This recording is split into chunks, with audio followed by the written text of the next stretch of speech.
Friends, welcome to my YouTube channel.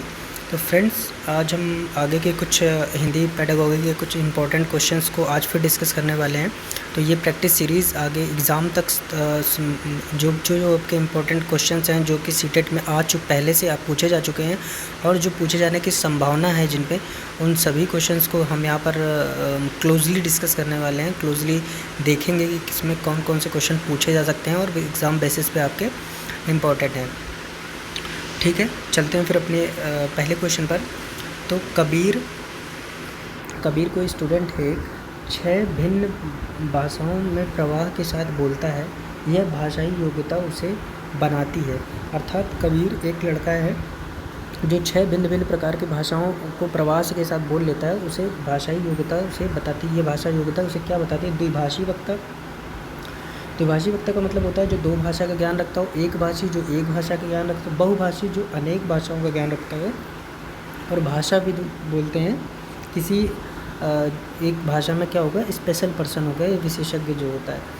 तो यहाँ पर ऑप्शन नंबर बी सही हो जाएगा, बहुभाषी। जो 2 से अधिक भाषाओं का ज्ञान रखने वाले को बहुभाषी बोलते हैं। सेकंड नंबर क्वेश्चन है, प्याजे के अनुसार बच्चे के समग्र बौद्धिक विकास के लिए, तो प्याजे के अनुसार बच्चे के समग्र बौद्धिक विकास के लिए क्या आवश्यक है? तो भाषा की भूमिका आवश्यक नहीं है, ये प्याजे ने कहा था। नहीं, भाषा एकमात्र पहलू है, भाषा सबसे महत्वपूर्ण पहलू है, या भाषा विकास का अंग नहीं है। तो यहाँ पर ऑप्शन नंबर हमारा बी सही होगा, जो कि हम CDP में पढ़ चुके हैं कि भाषा सबसे महत्वपूर्ण पहलू है प्याजे के अनुसार। थर्ड नंबर क्वेश्चन है, चॉम्स्की की पारिभाषिक शब्दावली सहजता योग्यता को किस रूप में समझा सकती है? तो सहजता और योग्यता को चॉम्स्की ने किस रूप में समझाने की बात की है? तो पहला है भाषा अर्जन उपकरण, LED।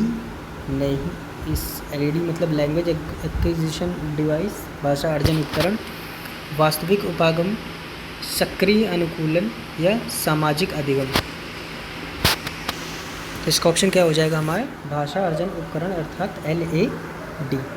नेक्स्ट क्वेश्चन पर चलते हैं। प्रथम भाषा अर्जन क्या है? तो प्रथम भाषा अर्जन क्या होता है? प्रथम भाषा अर्जन का अर्थ होता है मातृभाषा, यह हमारी पहली जो लोकल लैंग्वेज होती है, जो क्षेत्रीय भाषा होती है, उसी को प्रथम भाषा अर्जन बोलते हैं। तो शिक्षार्थी को ये जो होती है प्रथम भाषा अर्जन क्या है? शिक्षार्थी को सचेत प्रयास हो, प्रशिक्षण के दौरान होती है, विद्यालय की प्रमुख गतिविधि है, या प्राकृतिक प्रक्रिया है। तो कैसी प्रक्रिया है ये भाषा अर्जन? एक प्राकृतिक प्रक्रिया है। ठीक है, नेक्स्ट क्वेश्चन पर चलते हैं। एक कक्षा जहां बच्चा अपनी मातृभाषा से शुरुआत करता है तथा उसके बाद उसे अतिरिक्त भाषाओं का शिक्षण दिया जाता है, वह क्या कहलाती है? अर्थात जो बच्चा स्कूल में प्रवेश लेता है तो वहाँ पर अपनी मातृभाषा से शुरुआत करता है, मतलब लोकल लैंग्वेज जो भी वह उसके क्षेत्र में बोली जाती है, उसके बाद उसे अतिरिक्त भाषाओं का शिक्षण दिया जाता है, मतलब कोई नई भाषा सिखाई जाती है, तो वह क्या कहलाती है? तो क्या वह कहलाती है? द्विभाषी कक्षा कहलाती है, मानवीय कक्षा कहलाती है, बुनियादी कक्षा कहलाती है, बहुभाषिक कक्षा कहलाती है। तो वो कौन सी कक्षा? दूसरी भाषा का ज्ञान कराया जा रहा है, अर्थात कौन सी कक्षा हो गई वहाँ पर? द्विभाषी कक्षा हो जाती है यहाँ पर। ठीक है, 6 नंबर क्वेश्चन पर चलते हैं कि नोम चॉम्स्की के अनुसार सभी इस सहज सिद्धांत के साथ जन्म लेते हैं कि भाषा कैसा कार्य करती है। कि चॉम्स्की का कहना था बच्चा जो होता है एक उसके अंदर जो भाषा अर्जन की जो होती है, जो LED ऑटोमेटिक फीडेड होता है, कि वो भाषा अर्जन की क्षमता के साथ ही पैदा होता है। तो वो भाषा कैसे कार्य करती है? तो सांकेतिक भाषा के रूप में कार्य करती है। संकेतों के माध्यम से बच्चा समझाता है चीज़ों को जब वो पैदा होता है। नहीं, बुनियादी शिक्षा गलत हो जाएगा, व्यवहारिक ज्ञान गलत हो जाएगा। तो यहाँ पर ऑप्शन नंबर बी सार्वभौमिक व्याकरण क्या हो जाएगा? सही हो जाएगा। नेक्स्ट है कि बहुभाषी शिक्षा एक ऐसी प्रक्रिया है जिसमें शिक्षार्थी विद्यालय में अतिरिक्त भाषा सीखने से पहले डैश से शुरुआत करता है। तो किससे शुरुआत करता है? अपनी मातृभाषा से शुरुआत करता है। तो द्वितीय भाषा के शिक्षण शास्त्रीय अभ्यास में डैश के द्वारा संरचना का बेहतर तरीके से आत्मसात किया जाता है। अर्थात जब हम द्वितीय भाषा शिक्षा सीखते हैं, उसके अभ्यास करने के दौरान किसका ज़्यादा बेहतर से आत्मसात, किस संरचना का सबसे बेहतर आत्मसात किया जाता है? तो वाक्य विन्यास के अभ्यास तथा दोहराव, जो वाक्य विन्यास होता है उसका अभ्यास करना तथा उसका दोहराव करना, भाषा के अर्थपूर्ण अंतरण को अवलोकन तथा सहायता देना, या रोचक विषय सामग्री के साथ अर्थपूर्ण अंतःक्रिया। तो यहाँ पर क्या होगा, जब तक सामग्री हमारी रोचक नहीं होगी तब तक हम उसका क्या कर पाएंगे, आत्मसात करने में असमर्थता महसूस होगी। ठीक है, नेक्स्ट क्वेश्चन पर चलते हैं।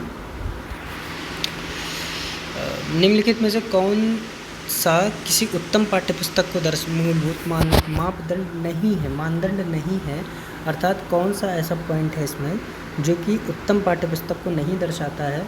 भाषा एवं शब्द भंडार, शैली एवं योजना, मुद्रण विषय वस्तु, या मुद्रण एवं जिल्द चढ़ाना। तो जाहिर सी बात है मुद्रण एवं जिल्द चढ़ाना ये नहीं आता है इसके दौरान उत्तम पाठ्यपुस्तक की मूलभूत मापदंड ये नहीं है। तो ऑप्शन नंबर डी यहाँ पर मतलब घ सही हो जाएगा। किस भाषा की परीक्षा टेस्ट में का ब्लूप्रिंट तैयार करके सामान्य समय निम्नलिखित में से कौन सा कार्य आवश्यक नहीं है? तो भाई इसमें कौन सा कार्य आवश्यक नहीं है टेस्ट के दौरान ब्लू तैयार करने में? शिक्षण उद्देश्य को महत्व देना, नहीं, शिक्षण उद्देश्य को महत्व नहीं दिया जाएगा तो पेपर तैयार नहीं हो पाएगा। प्रश्नों के विषय और रूप को महत्व देना, कठिनाई के स्तर को महत्व देना, लेखन की विविध शैलियों को महत्व देना। तो यहाँ पर ऑप्शन नंबर डी यहाँ पर हमारा सही हो जाएगा। नेक्स्ट क्वेश्चन पर चलते हैं। प्रथम स्तर पर पढ़ना सीखने की शुरुआत करने के लिए आप किसे सर्वाधिक महत्व देंगे?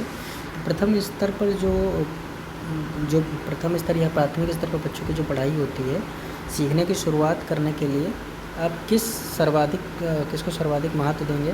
तो शुद्ध उच्चारण को ज़्यादा सर्वाधिक महत्व देना चाहिए, या अक्षर ज्ञान को, या रोचक कहानी को, या वर्णमाला को? अब जो बच्चा, जाहिर सी बात है जो बच्चा अभी कक्षा 1 में है उसे शुद्ध उच्चारण की आवश्यकता नहीं है, अक्षर ज्ञान की अभी आवश्यकता नहीं है, वर्णमाला की अभी उसको इतनी समझ नहीं है, अभी वो जब समझ ही नहीं पा रहा, समझने की कोशिश कर रहा है। तो यहाँ पर रोचक कहानियों के माध्यम से बच्चों को सिखाना, कक्षा 1 के बच्चे को सिखाना यहाँ पर क्या हो जाएगा, आसान हो जाएगा। सलमा पहली कक्षा में पढ़ती है, सलमा कोई छात्रा है जो कि पहली कक्षा में पढ़ती है, वह किताब शब्द को किताब पढ़ती है, किताब शब्द को किताब यहाँ पर पढ़ती नहीं है, यहाँ पर लिखती हो जाएगा। क्या करती है, किताब शब्द को किताब लिखती है। तो सलमा का लिखने का यह तरीका को दर्शाता है नियंत्रित लेखन, लापरवाही, अज्ञानता या स्वावर्तनी। तो यहाँ पर स्वावर्तनी हो जाएगा, क्या हो जाएगा, स्वावर्तनी, खुद से वो गलत कर रही है। ठीक है, नेक्स्ट क्वेश्चन है, सामाजिक अंतःक्रिया में से भाषा सीखने का समर्थन डैश, सामाजिक अंतःक्रिया से भाषा सीखने का समर्थन कौन करता है? लेव वाइटोत्स्की करते हैं। ठीक है, नेक्स्ट पॉइंट पर चलते हैं कि प्राथमिक स्तर पर पढ़ते समय आप हिंदी भाषा संबंधी किस पक्ष पर सर्वाधिक बल देंगे? तो किस पक्ष पर बल दिया जाएगा? व्याकरण और नियम पर, प्राथमिक स्तर पर व्याकरण और नियम पर बल दिया जाएगा? नहीं, ये तो सरासर गलत हो जाएगा। व्याकरण ज्ञान? नहीं, व्याकरण संबंधित कुछ नहीं। भाषा ज्ञान? नहीं। भाषा और प्रयोग मतलब बोलना और उसका प्रयोग करना मतलब बुलवाना। ठीक है, नेक्स्ट क्वेश्चन है, मौखिक भाषा का आकलन डैश पर सर्वाधिक बल देता है? धारा प्रवाह की तीव्रता,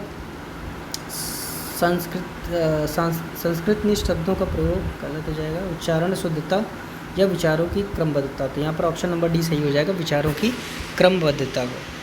नेक्स्ट क्वेश्चन है, हम भाषा के माध्यम से डैश और डैश भी करते हैं। क्या करते हैं? सोचते और महसूस करते हैं। क्या करते हैं? सोचते और महसूस करते हैं। हिंदी भाषा सीखने का दायरा इतना बड़ा होना चाहिए कि डैश से उनका नाता न टूटे।